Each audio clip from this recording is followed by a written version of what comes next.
The truth is, these people are presiding over an austerity programme that's designed to punish the millions for the mistakes of the millionaires. That's unacceptable, brothers and sisters. Absolutely unacceptable. They tell us there's no alternative but this cuts programme. Don't accept that agenda. At no time, in any way, shape or form, accept that agenda. If Cheryl Gedling's members of the Public Commercial Services Union was given the proper resources within the tax and revenue section of her union, if they were given an extra couple of thousand members, then they could wipe out the reason for cuts overnight simply by collecting the taxes from the tax-dodging millionaires and the corporations. The corporations like the Vodafones and the Starbucks of the world who think taxation is a voluntary exercise. They think they can come to an arrangement with the government over how much they pay on the billions of pounds of profit.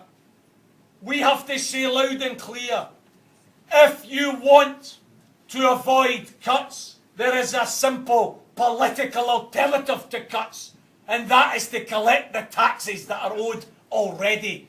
Not only would that prevent cuts, brothers and sisters, but the estimation from the likes of the Tax Justice Network, from the likes of Professor Prem Sikka of the University of Essex Accountancy Department, the estimate is that there is taxes in the region of £85 billion a year going uncollected in this country. £85,000 million. Not only can we prevent the cuts, but if we collected the taxes, we could invest in public services, we could lower the retirement age, we could guarantee final salary pensions. This idea that we can no longer afford these things that were fought for long and hard by the trade union movement is complete and utter tommy rot. That, of course, would only be a start. That would only be a start within the vision that we have to collectively offer to the people of Scotland and throughout the world. Because at the end of the day, collecting taxes, well, that's what you're supposed to do. That would avoid the cuts.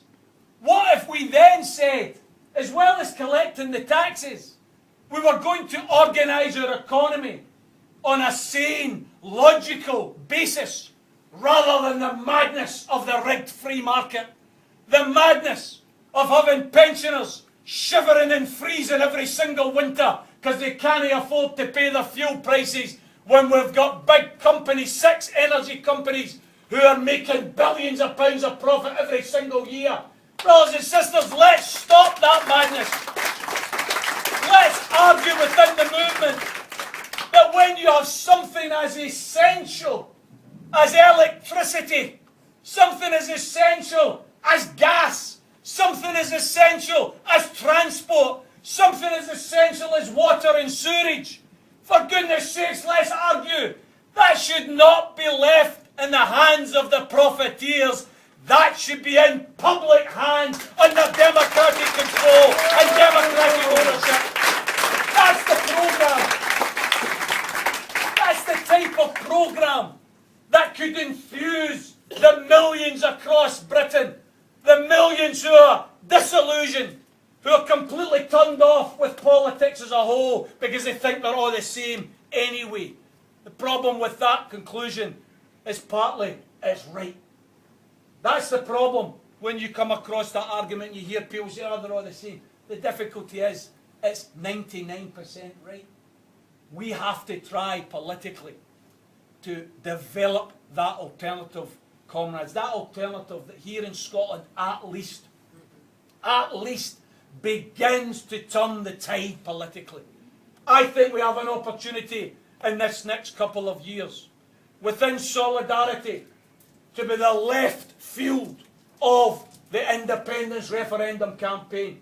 I think we have to be saying yes to an independent Scotland, but no to a free market Scotland.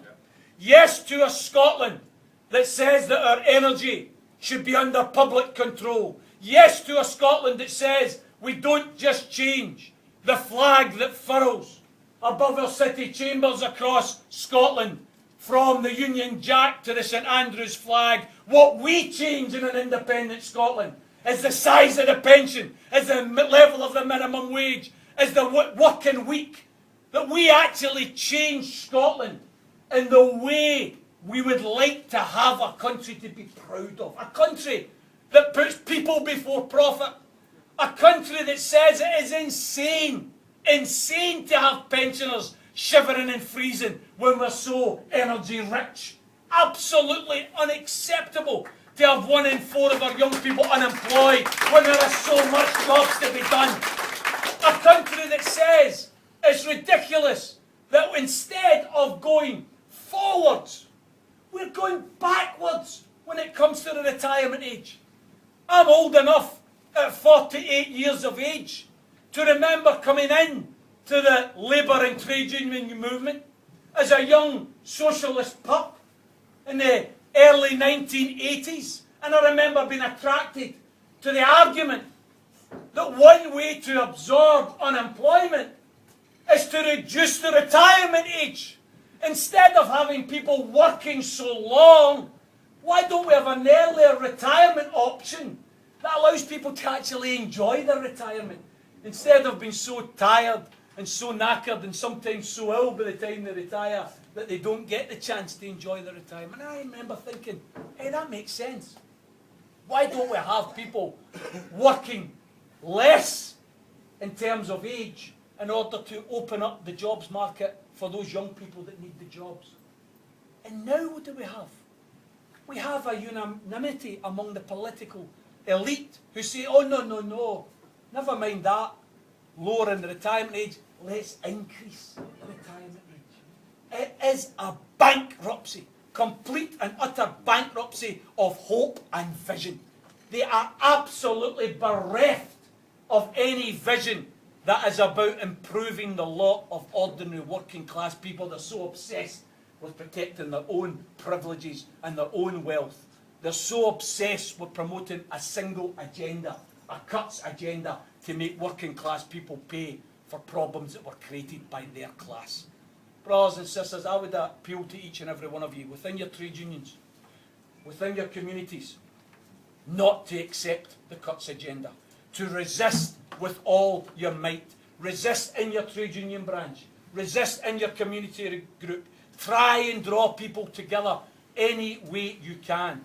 And also, I would appeal to you to become involved in solidarity, to become a campaigner, a tribune for solidarity. We are going to need to put the socialist flesh on the bones of the independence referendum campaign over this next 2 years. We are going to need to be big and we're going to need to be heard. That means we need numbers. That means we need campaigners. That means we need more and more of you standing up to be counted. Yes, there are various left groups in Scotland, many of them in this room, many of them part of Solidarity. I would ask for more of you to become part of that movement. And let's have an open, non-political sectarian attitude to building socialist ideas on the left. Brothers and sisters, we have to remember in those days of Disraeli, when they were complaining in 1858 about the Great Stink, they called it the Stygian Pool. It was so overpowering.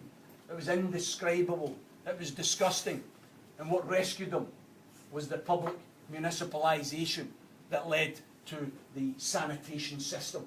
That's what led to the filtration of the River Thames to mean that it's one of the cleanest rivers in the world today.